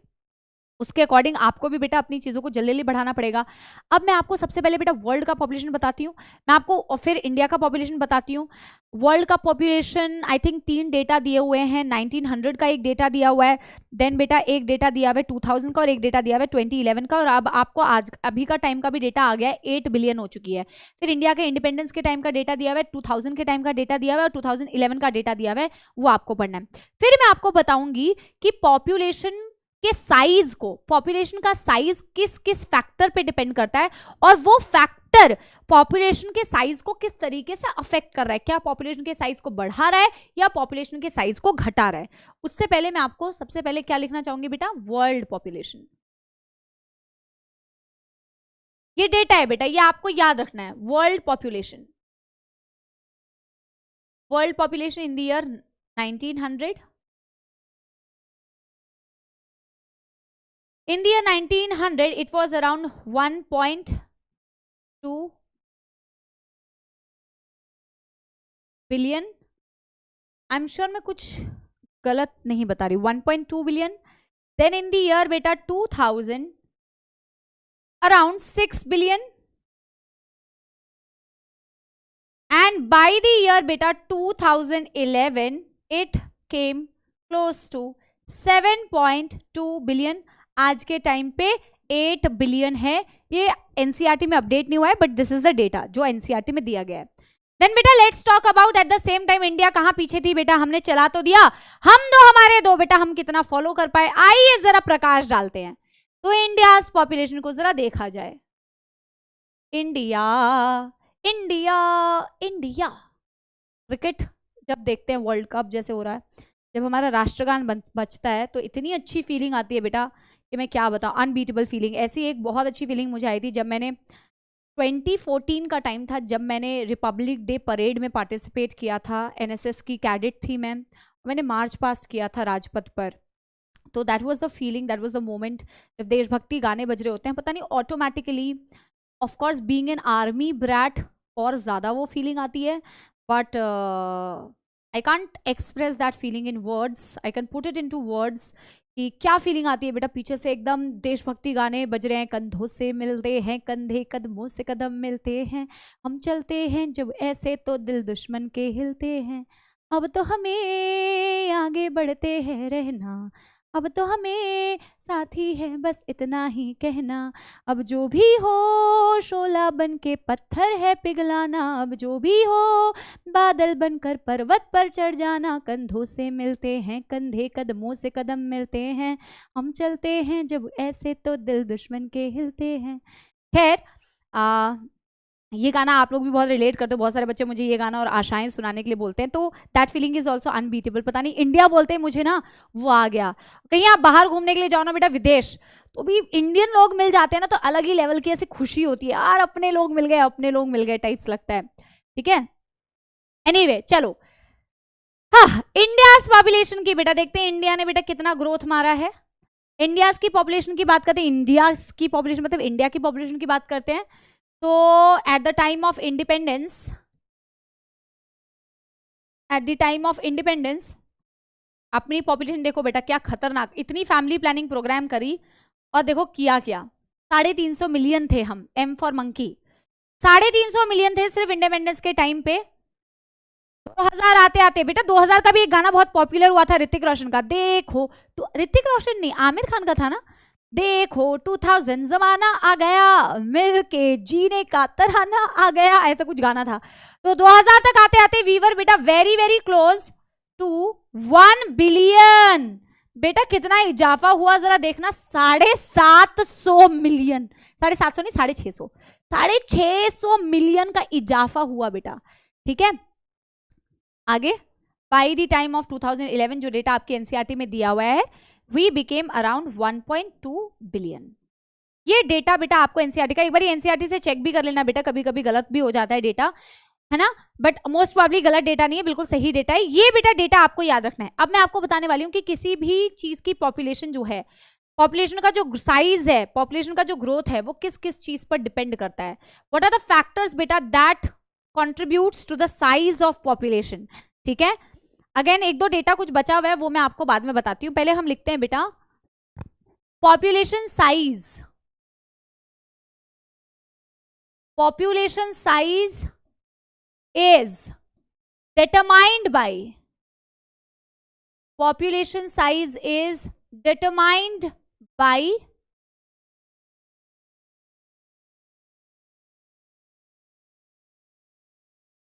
number 1,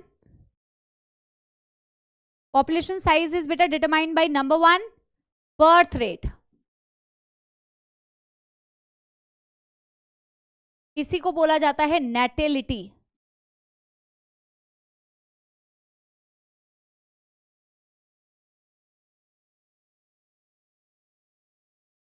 नेटेलिटी मतलब बर्थ रेट बेटा, जिस रेट से पॉपुलेशन में बच्चों का जन्म हो रहा है with respect to time, per unit time आप बोल सकते हो, the number of individuals that are added in a population, जितने बच्चों का जन्म हो रहा है बेटा पर यूनिट टाइम, जिसको आप अकॉर्डिंगली कैलकुलेट कर सकते हो, पर ईयर कैलकुलेट कर सकते हो, तो जितने पॉपुलेशन में बेटा पर यूनिट टाइम ऐड होते जा रहे हैं, इसे बोलते हैं बर्थ रेट। अब आप मुझे खुद बताओ बेटा, अगर बर्थ रेट बहुत ज्यादा होगी तो पॉपुलेशन की साइज भी बहुत ज्यादा होगी, अगर बर्थ रेट कम हुआ, पॉपुलेशन में इंडिविजुअल्स कम ऐड हुए, तो पॉपुलेशन का साइज भी छोटा होगा। समझ गए? बर्थ रेट मतलब number of individuals taking birth,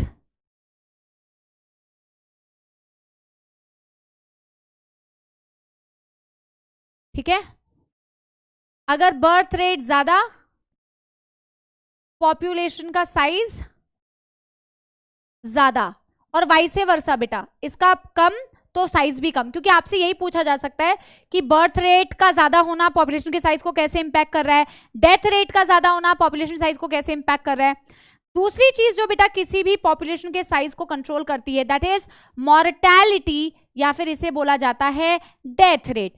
कितने डेथ हो रहे हैं बेटा एक पॉपुलेशन में in a given time period, एक गिवन टाइम पीरियड पर, एक गिवन टाइम पर एक पॉपुलेशन में how many deaths are taking place, that is called as बेटा डेथ रेट। जिस पॉपुलेशन की डेथ रेट ज्यादा है उसकी पॉपुलेशन साइज कम है। ऑफ कोर्स बेटा अगर ये दोनों बराबर हो गया तो जीरो, कोई ग्रोथ नहीं हो रही है, birth rate equal to death rate, है ना।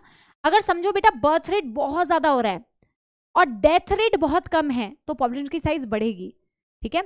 और अगर बर्थ ज्यादा नहीं हो रहे हैं लेकिन डेथ बहुत ज्यादा हो रही है तो पॉपुलेशन की साइज घटेगी। ये तो बहुत सरल सा लॉजिक है बेटा, ठीक है। तो इन number of individuals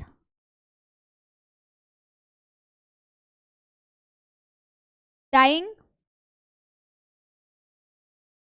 in a given population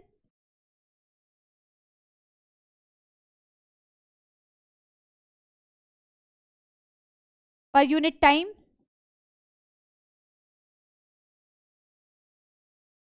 mortality, अगर किसी पॉपुलेशन की मॉर्टैलिटी डेथ रेट ज्यादा तो पॉपुलेशन का साइज छोटा। नेक्स्ट बेटा factor number 3, MMR, this is maternal mortality rate. Maternal mortality rate MMR का मतलब है बेटा जो मदर बच्चे को पैदा कर रही है उसकी क्या डेथ हो रही है। बेटा इसकी डेफिनेशन लिखने की जरूरत नहीं है। मैटरनल मतलब बेटा क्या होता है, जो मदर है बेटा पहले के टाइम पे इतना इंफ्रास्ट्रक्चर नहीं था, इतने इक्विपमेंट्स नहीं थे, तो बहुत ज्यादा डेथ होती थी बेटा वाइल डिलीवरिंग द बेबी को डिलीवर करते वक्त बहुत सारी मदर्स की बेटा डेथ हो जाती थी because of the poor infrastructure, poor facilities, poor availability. लेकिन आज के डेट में बेटा फैसिलिटीज बहुत अच्छी है तो मैटरनल मोर्टालिटी रेट वैसे कम दिखता है, डेथ ऑफ द मदर्स, है ना। लेकिन अगर मैं आपसे पूछूं कि अगर देखो मॉर्टालिटी रेट किसी भी पॉपुलेशन की अगर ज्यादा है तो पॉपुलेशन का साइज हमेशा कम होगा, चाहे फिर वो मैटरनल मोर्टालिटी रेट हो, नॉर्मल मोर्टालिटी रेट हो, या फिर अगला वाला इन्फेंट मोर्टालिटी रेट हो, IMR, infant newly born baby का death rate.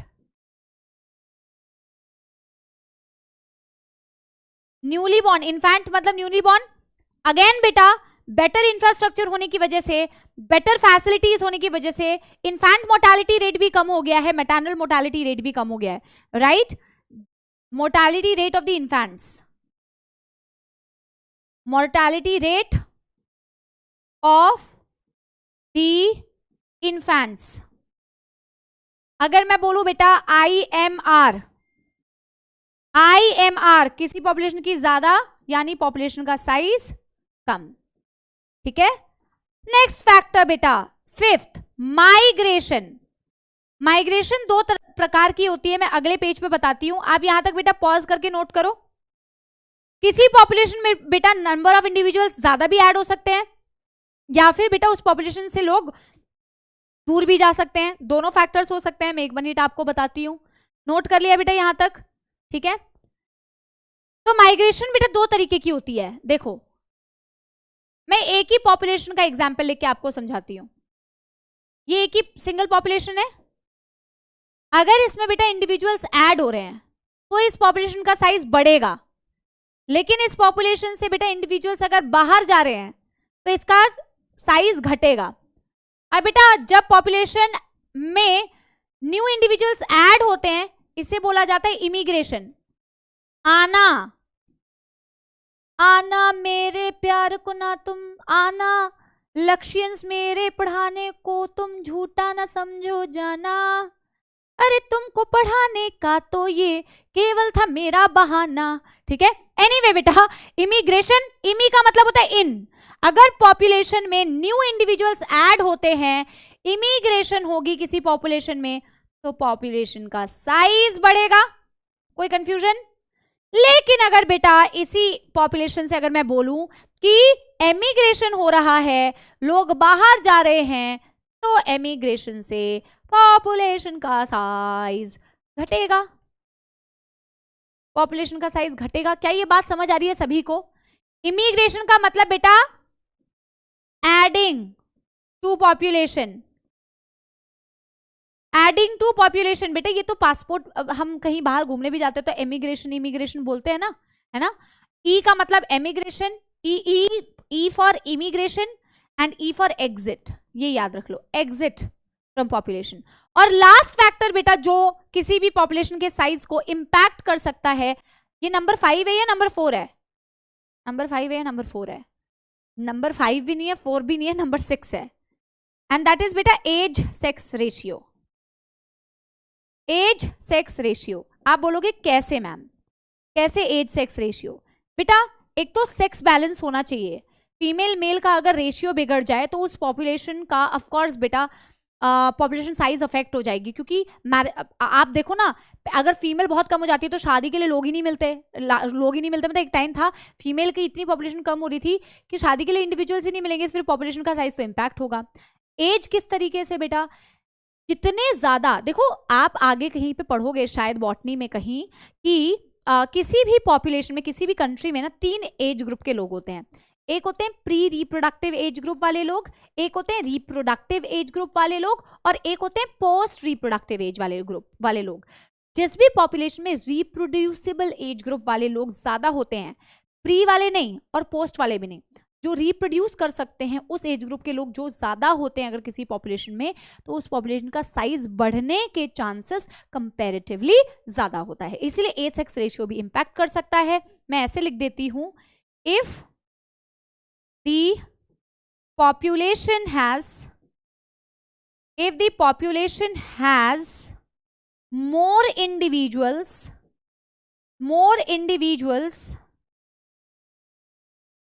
of reproducible age group,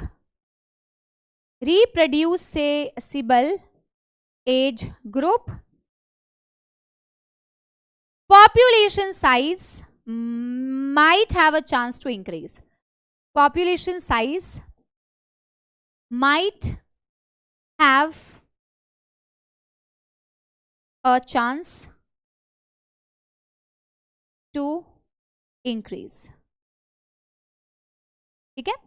अब बेटा ये हमने क्या पढ़ा कि पॉपुलेशन की साइज, एक तो हमने डेटा देखा कि पॉपुलेशन की साइज कतई बहुत ज्यादा तेजी से बढ़ रही थी, वर्ल्ड की पॉपुलेशन भी बढ़ रही थी, इंडिया की पॉपुलेशन भी बढ़ रही थी। कारण तो हम सब जानते हैं, अवेयरनेस नहीं थी, इन्फॉर्मेशन नहीं थी, बहुत सारी बेटा चीजों के बारे में पता नहीं था, ठीक है, जिसकी वजह से पॉपुलेशन की साइज बढ़ रही थी। एक पॉपुलेशन की साइज को कौन कौन से फैक्टर्स किस किस तरीके से इंपैक्ट कर सकते हैं, ये भी चीज हम पढ़ चुके हैं। इंडिया में ना बेटा छोटी फैमिलीज को मोटिवेट करने के लिए काफी जद्दोजहद की गई थी यार, काफी सारी प्लानिंग की गई थी कि यार स्मॉल फैमिलीज को मोटिवेट, आपने स्लोगन ऐसे सुना होगा, हम दो हमारे दो, ठीक है, और भी बहुत सारे स्लोगन्स हैं जो स्लोगन्स चलाए गए थे बेटा, ताकि लोगों को ये बता सके कि यार छोटी फैमिली जो होती है, छोटा परिवार सुखी परिवार, ये भी एक स्लोगन चलाया गया था। और इसी चीज को और बढ़ावा देने के लिए बेटा छोटी फैमिलीज के लोगों को इंसेंटिव्स दिया जाना, मतलब हमारे गवर्नमेंट ने क्या क्या स्टेप लिए बेटा एक हेल्दी सोसाइटी क्रिएट करने के लिए, वो मैं चीजें बता रही हूँ, लास्ट में दिया गया है कि स्मॉल फैमिलीज को मोटिवेट करने के लिए इन्होंने क्या चालू किया बेटा, पहली बात तो स्लोगन चलाना चालू किया, जैसे कि हम दो हमारे दो। फिर लोगों को और मोटिवेट करने के लिए, क्योंकि बेटा हम कोई भी काम ना बिना लालच के नहीं करते हैं। अगर आज के डेट पे तुम ही सोचो बेटा, अगर तुम्हें ये पता चल जाए कि बिना पढ़े बेटा हम कैसा भी पढ़ ले हमारा नीट में सिलेक्शन तय है, तो बड़ा आधे बच्चे अभी से पढ़ना छोड़ देंगे। और तुम जितना भी नहीं मैम करो, लेकिन तुम छोड़ दोगे पढ़ना। तुम एक लालच के पीछे पढ़ रहे हो, एक मोटिव के पीछे पढ़ रहे हो, और ये भी तुम पढ़ाई इसलिए करोगे तो उसके पीछे भी तुम्हारा लालच है कुछ, ऑफ कोर्स बेटा, of course, which is not wrong. तो लालच जब दोगे बेटा, लालच बुरी बला है ऑल दो, लेकिन बेटा लालच जब दोगे किसी को तो वो व्यक्ति उस काम को करने में और इंटरेस्टेड होगा। तो छोटी फैमिलीज को ना बेटा पुरस्कार दिया जाने लगा, इनाम दिया जाने लगा, जिसे बोलते हैं इंसेंटिव्स। तो छोटी फैमिलीज को प्रमोट करने के लिए इंसेंटिव्स देने लग गए। फिर बेटा मैरिजेबल एज को अकॉर्डिंग टू एनसीईआरटी, न्यू कोई भी डेटा आपको नहीं पढ़ना है, अभी भी बहुत सारी चीजें इंप्लीमेंट नहीं हुई, क्योंकि बहुत सारे बच्चे इसमें अपनी ज्ञान देते हैं। मैरिजेबल एज वॉज इंक्रीज्ड, लड़कों के लिए 21 साल, लड़कियों के लिए 18 साल, ये फिक्स कर दी गई, ठीक है। इन सारी चीजों को भी किया जाने लगा हेल्दी सोसाइटी क्रिएट करने के लिए। तो मैं एक नोट डाल के, अब एक और डेटा बचा हुआ है, बस वो डेटा कर लेंगे तो पॉपुलेशन वाला जो पार्ट है बेटा, वो पॉपुलेशन वाला पार्ट कंप्लीट हो जाएगा। फिर मैं आपको एक क्या बोलते हैं वो डेटा बता के, फिर हम ना थोड़ा सा इंट्रोडक्शन कॉन्ट्रासेप्टिव का करेंगे, बहुत ज्यादा डिस्कस नहीं करेंगे, थोड़ा सा कॉन्ट्रासेप्टिव मेथड को भी डिस्कस आज स्टार्ट कर देंगे एटलीस्ट, ठीक है। तो नोट डाल के बेटा हमें क्या लिखना है कि टू कंट्रोल द पॉपुलेशन, ऐसा लिखो, to control the growing population, to control the growing population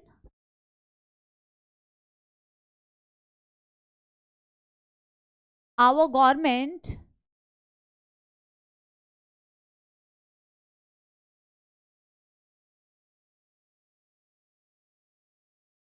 motivated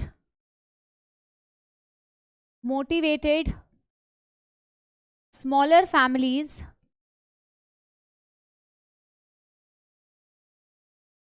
using the slogan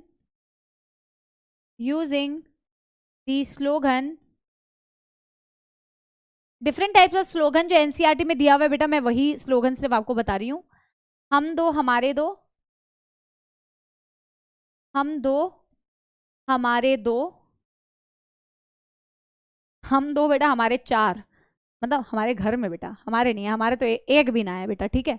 हाँ, हमारी तो शादी ही ना हुई है बेटा, ठीक है। हम दो हमारे दो। नंबर 2, incentives were given, पुरस्कार बेसिकली, लालच बेसिकली बेटा, लालच। incentives were given to smaller families। मैंने और भी कुछ बताया था ना बेटा, एक चीज मुझे याद नहीं आ रही। इंसेंटिव्स दिए जाने लगे, हाँ, मैरिजेबल एज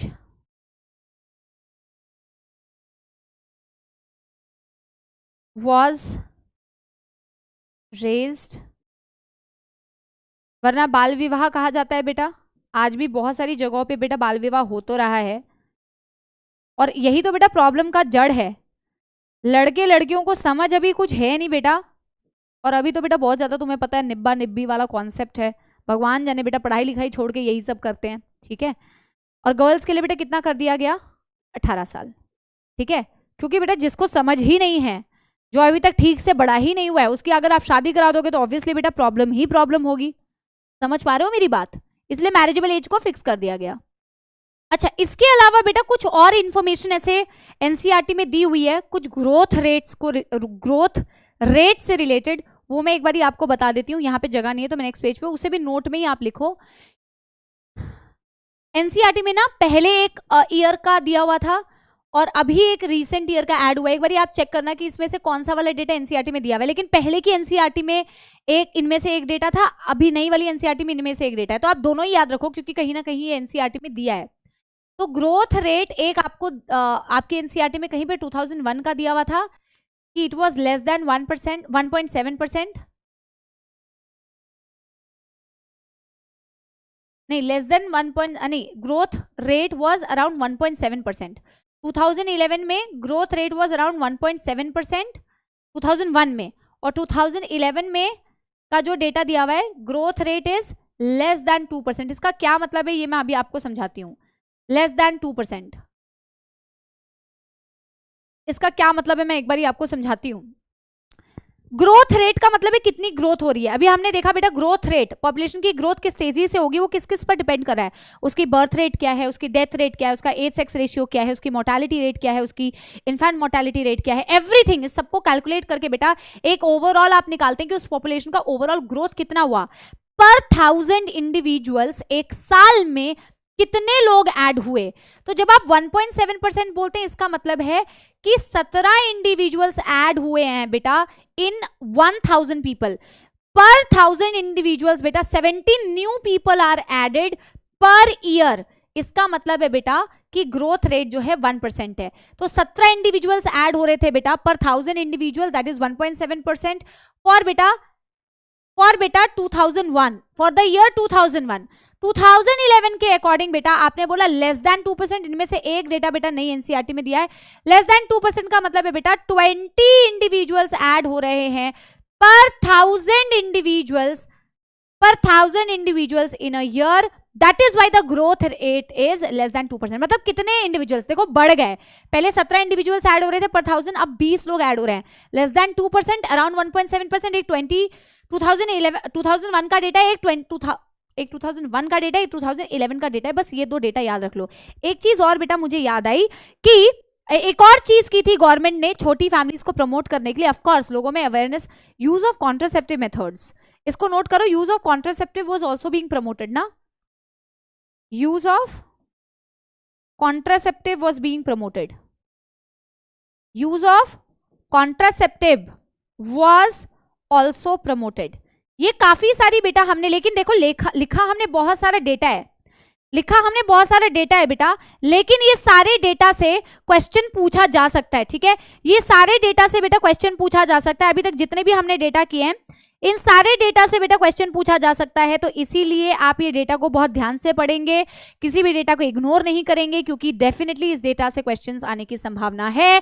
मैं आज आपको थोड़ा सा बेटा अगला जो टॉपिक हम पढ़ने वाले हैं उसका इंट्रोडक्शन दे देती हूं, और एक जो क्वेश्चन था बेटा PYQ का, वो भी मैं आपको बता देती हूँ कि उसका क्या NTA का आंसर की में दिया हुआ है या क्या आंसर उसका करेक्ट माना गया है, वो भी मैं आपको अभी बता देती हूँ। अच्छा, कॉन्ट्रासेप्टिव मेथड जो है अगले क्लास में हमें पढ़ना है, बट मैं आपको थोड़ा सा एक बारी अगर आपको इसके बेसिक्स बता देती हूँ, फिर डिटेल में हम अगली क्लास में डिस्कस करेंगे। कॉन्ट्रासेप्टिव मेथड्स क्या होते हैं बेटा? What are contraceptive methods? What are contraceptive methods? देखो, दो टर्म्स में बच्चा बहुत कंफ्यूज होता है। एक है बेटा वर्ड कंसेप्शन, और एक है बेटा वर्ड जिसे बोलते हैं कॉन्ट्रासेप्शन।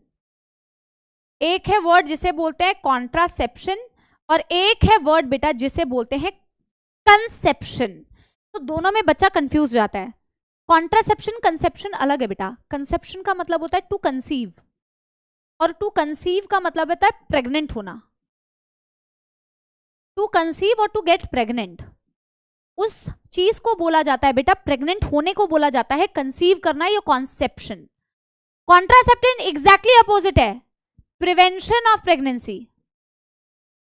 प्रिवेंशन ऑफ प्रेगनेंसी, दोनों एग्जैक्टली अपोजिट है बेटा। कॉन्ट्रासेप्टिव मेथड्स ऐसे मेथड्स होती हैं, ऐसे डिवाइसेस होते हैं, ऐसे तरीके होते हैं जिससे कंसेप्शन को रोका जा सकता है, जिससे प्रेगनेंसी को रोका जा सकता है। वो सारे तरीके, वो सारे मेथड्स होते हैं कॉन्ट्रासेप्टिव मेथड्स या कॉन्ट्रासेप्टिव डिवाइसेस। ठीक है, दी मेथड्स और बेटा the devices which are used to prevent pregnancy। क्योंकि तरीके भी होते हैं, ऐसा जरूरी नहीं है बेटा कि आपको डिवाइस ही यूज करना पड़े, ऐसे कुछ तरीके भी होते हैं जिससे आप प्रेगनेंसी को रोक सकते हो। ठीक है ना। अब मैं आपको आज बेटा कुछ बता देती हूँ। एक तो मेरा कान बेटा ना बहुत दर्द, इसको लगा लगा के कान दुखने लगता है। हाँ, तो बेटा अब मैं आपको बताने वाली हूं कि एक आइडियल कॉन्ट्रासेप्टिव मेथड के क्या क्वालिटी, क्या प्रॉपर्टी होनी चाहिए। आप खुद भी बता सकते हैं। वैसे आधे लोग तो बेटा परम ज्ञानी हैं, उनको लगता है कि हम इस टॉपिक में परम ज्ञानी हैं, पर जैसे ही टॉपिक पढ़ाना चालू करूंगी तो उनको पता चलेगा कि उनको बिल्कुल कतई कुछ ज्ञान नहीं है, कि उनकी गलत फहमी है। ठीक है। ओ भाई, एक तो ना बेटा ये टेढ़ा हो गया है, अभी टेढ़ा है पर मेरा नहीं है, मुझे ये टेढ़ा पसंद नहीं आ रहा है। एक सेकेंड। ठीक है, तो हम क्या लिखने वाले हैं बेटा? Properties of ideal contraceptive. एक आइडियल आप खुद बताते जाओ बेटा, आपको क्या लगता है आइडियल कॉन्ट्रासेप्टिव क्या होना चाहिए? जैसे आप बोलते हैं ना, एक आइडियल व्यक्ति आपके लिए क्या होना चाहिए? मेरे जीवन में जो मैं अपनी वाइफ का सिलेक्शन या हस्बैंड का सिलेक्शन, उसमें ये क्वालिटीज होनी चाहिए। एक आइडियल हस्बैंड, एक आइडियल वाइफ, ऐसे आप सोचते हो ना, वैसे एक आइडियल कॉन्ट्रासेप्टिव आप सोचते हैं, बहुत सारे लोग सोचते हैं। तो हम भले ही सोचे ना सोचे, आपके एज ग्रुप वाले बहुत सोचते हैं। ठीक है, तो एक आइडियल कॉन्ट्रासेप्टिव का बेटा सबसे पहला काम ही होना चाहिए इफेक्टिव अगेंस्ट प्रेगनेंसी। भैया यूज भी किया, प्रेगनेंसी भी हो गई, तो फिर क्या, किस बात का कलंक हो तुम्हें कॉन्ट्रासेप्टिव? पर ऐसा होता है बेटा, 100% इफेक्टिव नहीं होते हैं चीजें, लेकिन ऑफ कोर्स चांसेस ज्यादातर ही होने चाहिए कि it should be effective against pregnancy. ठीक है, number 1 should be effective against pregnancy.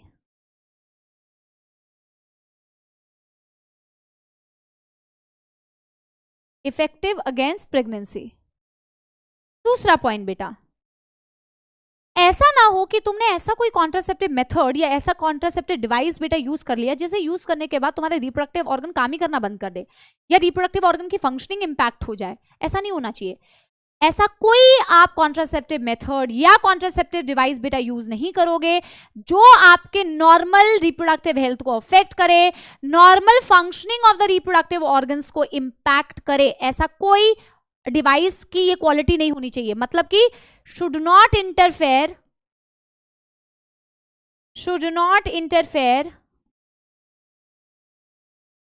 with the normal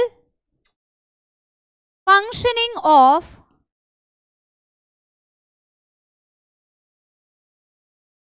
reproductive organs. ठीक है, अगला, जब चाहो तब अवेलेबल हो जाए। ऐसा नहीं है कि मैंने दिल्ली में बैठे बैठे सोचा यार contraceptive method, it's a nice way, चलो कन्याकुमारी में जाके लेके आते हैं, वहीं पे मिलेगा। नहीं बेटा, ऐसा नहीं होना चाहिए बेटा, इजीली अवेलेबल होना चाहिए। अगर इजीली अवेलेबल ही नहीं होगा बेटा, तो तुम ढूंढ ढूंढ के थोड़ी लेके आओगे कि उसके लिए मैं पहले कहीं जाऊं और फिर उसको लेके आऊं। Easily available. Number 3, easily available. सिर्फ इजीली अवेलेबल होने से कुछ नहीं होता है बेटा, है ना, हमारी क्षमता होनी चाहिए उसको खरीदने के लिए। ऐसा ना हो 2 किडनी बेचनी पड़ रही है तब जाके बेटा तुम कॉन्ट्रासेप्टिव खरीद पा रहे हो, नहीं, ठीक है। कॉस्ट इफेक्टिव होना चाहिए भैया, ऐसा नहीं है कि इतना गहना बेच के हम बेटा कॉन्ट्रासेप्टिव लेके आ रहे हैं, नहीं, it should be cost effective. Of course बेटा अलग अलग कॉन्ट्रासेप्टिव मेथड्स की प्राइसिंग कॉस्टिंग अलग अलग होती है, बट इतनी नहीं होती कि किडनी बेचना पड़े जैसे आईफोन लेने के लिए बेटा, है ना। तो हम क्या लिखते हैं, नंबर 4, कॉस्ट इफेक्टिव। अगला जो पॉइंट है ना बेटा वो मुझे बहुत फनी लगता है, क्योंकि जब भी मैं क्लास में किसी बच्चे से वो सुनती हूँ तो कई सारे बच्चे गलत ही उसको पहले बोलते हैं, इको फ्रेंडली। ठीक है, इको फ्रेंडली सबसे पहले बोल देते हैं, क्योंकि हमारे मुंह से ना इको फ्रेंडली ज्यादातर निकलता है। इको फ्रेंडली, इको फ्रेंडली बेटा, इको फ्रेंडली से क्या मतलब है? एक सेकेंड देना बेटा, एक second. Hello, yes yes yes, what I was saying बेटा, हाँ बच्चे कहने लगते हैं बेटा इको फ्रेंडली। इको फ्रेंडली नहीं होना चाहिए बेटा, यूजर फ्रेंडली होना चाहिए। जो बंदा उसे यूज कर रहा है भाई आराम से यूज कर पाए, यूजर फ्रेंडली होना चाहिए, ठीक है ना, यूजर फ्रेंडली होना चाहिए। एक और लास्ट पॉइंट आप लिख सकते हैं बेटा, एक और पॉइंट आप लिख सकते हैं बेटा, रिवर्सिबल हो तो अच्छी बात है, क्योंकि कुछ कॉन्ट्रासेप्टिव होते हैं जो इरिवर्सिबल होते हैं, लेकिन लोग उसको भी ऑप्ट करते हैं जब उनको परमानेंटली प्रेग्नेंट नहीं होना है, प्रेगनेंसी को कंप्लीटली रोकना है, तो इरिवर्सिबल मेथड्स भी लोग यूज करते हैं। बट मैंने यहाँ पे क्या लिखा हुआ है बेटा, रिवर्सिबल। मैंने रिवर्सिबल का मतलब ये बताना चाहती हूँ, जब बेटा कपल को मन करे कि वो कंसीव, ऐसा थोड़ी कि जिंदगी भर वो माँ बाप नहीं बनना चाहेगा, जब कपल को ऐसा लगे कि अब मेरे को पेरेंट बनना है, अब मुझे प्रेग्नेंट होना है, तो वो प्रेग्नेंट हो पाए। कहीं कोई ऐसा कॉन्ट्रासेप्टिव मेथड आप यूज ना कर लो बेटा कि जिससे रिवर्सिबिलिटी ना हो, एक्सेप्ट बेटा वैसेक्टॉमी, ट्यूबेक्टॉमी, जो परमानेंट मेथड होते हैं कॉन्ट्रासेप्शन के, जो यूजुअली वही लोग अडॉप्ट करते हैं जिनको अब प्रेग्नेंट नहीं होना है, क्योंकि उनकी रिवर्सिबिलिटी बहुत पुअर होती है। रिवर्सिबल मतलब कि when the couple wants to conceive, when the couple wants to conceive, they can conceive, they may be able to do so, they may be able to do so। समझ में आ गई बात? यहां तक सबको समझ में आ गई बात बेटा? अब मैं आज आपको सिर्फ एक फ्लो चार्ट बता दे रही हूँ बेटा कॉन्ट्रासेप्टिव का, मैं करते करते करते करते बढ़ाती जा रही हूँ, और लास्ट एक क्वेश्चन डिस्कस कर लूंगी जो PYQ मुझे करना था, ठीक है।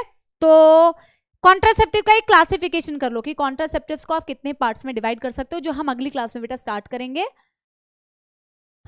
कॉन्ट्रासेप्टिव्स को बेटा आप कितने पार्ट्स में डिवाइड कर सकते हो, ठीक है। एक होता है टेम्पररी मेथड ऑफ कॉन्ट्रासेप्शन, एक होता है permanent method of contraception.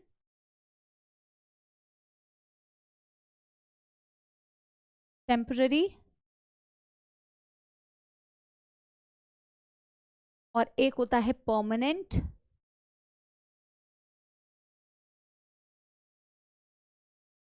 Permanent में बेटा रिवर्सिबिलिटी बहुत पुअर होती है, इसमें हमें 2 टेक्निक्स के बारे में पढ़ना है। Again these are super easy बेटा, very very easy techniques. Tubectomy जो फीमेल्स में की जाती है, वैसेक्टॉमी जो मेल्स में की जाती है, जिसके बारे में हम आगे पढ़ेंगे। टेम्पररी मेथड्स में बेटा बहुत सारे मेथड्स हैं। नंबर 1 पढ़ेंगे हम नेचुरल मेथड्स के बारे में। नेचुरल मेथड में एक्चुअल में किसी डिवाइस का यूज नहीं होता है, और नेचुरल मेथड में बेटा फर्दर हमें किस किस के बारे में पढ़ना है, सेफ पीरियड जिसे आप रिदम मेथड भी बोलते हैं, सेफ पीरियड या रिदम मेथड। नंबर 2 बेटा आपको पढ़ना है कोइटस इंटरप्टस, विड्रॉल मेथड बोलते हैं इनके दूसरे तीसरे नाम, हम जब इसको डिटेल में डिस्कस करेंगे तब बताऊंगी। तीसरा आपको पढ़ना है बेटा लैक्टेशनल एमिनोरिया।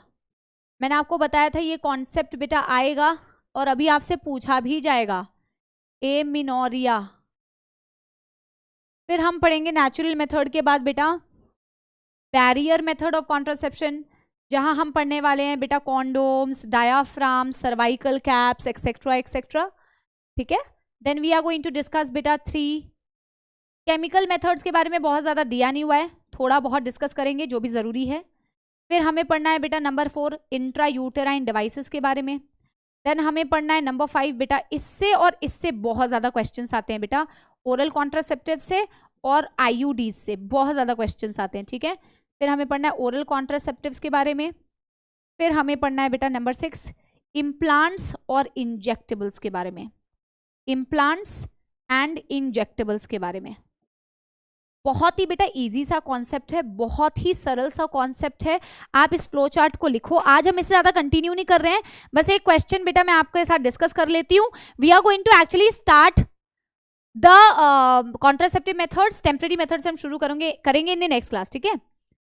ऑल राइट बच्चों, बस वो क्वेश्चन एक बार ही देख लो कि एनटीए ने क्या आंसर दिया था। वैसे तो बेटा मैंने आपको बताया था पिछली बार भी जो क्वेश्चन दिया था उस क्वेश्चन में इस स्टेटमेंट को करेक्ट माना गया था, हमने दोनों इनकरेक्ट किए थे। ऑल्दो एनसीईआरटी ने बेटा जो वर्ड्स दिए हुए हैं यहाँ पे वो वर्ड्स नहीं मेंशन किए, पर जो मैंने आपको उससे पहला लास्ट क्वेश्चन जो कराया था उसमें जो स्पर्मियोजेनेसिस की डेफिनेशन दी हुई है, उसी डेफिनेशन स्पर्मियोजेनेसिस नहीं स्पर्मिएशन की डेफिनेशन दी हुई है बेटा, एग्जैक्टली उसी डेफिनेशन को फॉलो करते हुए उन्होंने फर्स्ट स्टेटमेंट को करेक्ट माना है एनटीए के आंसर की में।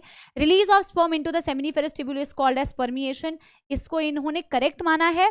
और इसीलिए करेक्ट माना है, आपने अगर बेटा वो क्वेश्चन चेक किया हो एक बार जाके वापस से चेक करना, उस जो मैंने लास्ट 2018 का क्वेश्चन कराया होगा या 2018 का कराया होगा, जिसमें बोला था कि सर्टोली सेल से उनका हेड निकल जाता है, release of the sperm from the head of the Sertoli cell into the lumen of seminiferous tubule, that is called spermiation. उसको उन्होंने करेक्ट माना था और उसके अकॉर्डिंग इसको भी करेक्ट ही माना है। स्पर्मियोजेनेसिस द फॉर्मेशन ऑफ, ये तो फॉल्स स्टेटमेंट है, क्योंकि स्पर्म्स का फॉर्मेशन स्पर्मेटोजोआ से होना चाहिए, स्पर्मेटिड से होना चाहिए स्पर्म्स का formation, then it is called as बेटा स्पर्मियोजेनेसिस, ना कि स्पर्मेटोगोनिया। इसके अकॉर्डिंग 1 करेक्ट हो जाएगा बेटा एंड 2 इनकरेक्ट हो जाएगा। कभी कभी ऐसे कॉन्ट्रोवर्शियल क्वेश्चन आ जाते हैं, ऑफकोर्स बच्चों का नुकसान हो जाता है, बट बेटा ऐसे कंट्रोवर्शियल क्वेश्चन से मत डरो। ओवरऑल आप देखो कि प्रैक्टिस कैसे करनी है, पेपर कैसा आ रहा है, ठीक है। एक आधा क्वेश्चन कभी कभार बेटा आ भी जाता है और कभी कभी किस्मत अच्छी होती है तो बोनस भी मिल जाता है, ठीक है। तो एनीवे विद दिस नोट बेटा हम एक बहुत मेजर, आई थिंक ये चैप्टर ज्यादा टाइम नहीं लेगा, टोटल 3 लेक्चर्स में हो जाना चाहिए, क्योंकि अगली क्लास में हम मोस्ट सारे कॉन्ट्रासेप्टिव मेथड्स भी डिस्कस कर लेंगे, थोड़ा एमटीपी भी डिस्कस कर लेंगे। फिर बचेगा क्या बेटा, इनफर्टिलिटी और इनफर्टिलिटी के ट्रीटमेंट्स, और इसके अलावा सेक्सुअली ट्रांसमिटेड डिजीजेस जो एनसीईआरटी में दिए हुए हैं, और पीवाईक्यू। मोस्ट प्रोबेबली 3 क्लासेस में हो जाना चाहिए, ठीक है। I hope you enjoyed this session बेटा। Gonna meet you very very soon with the second lecture of reproductive health. पढ़ाई करते रहो बेटा, that is very very important. Stay motivated. Keep working hard. Bye bye. Thank you.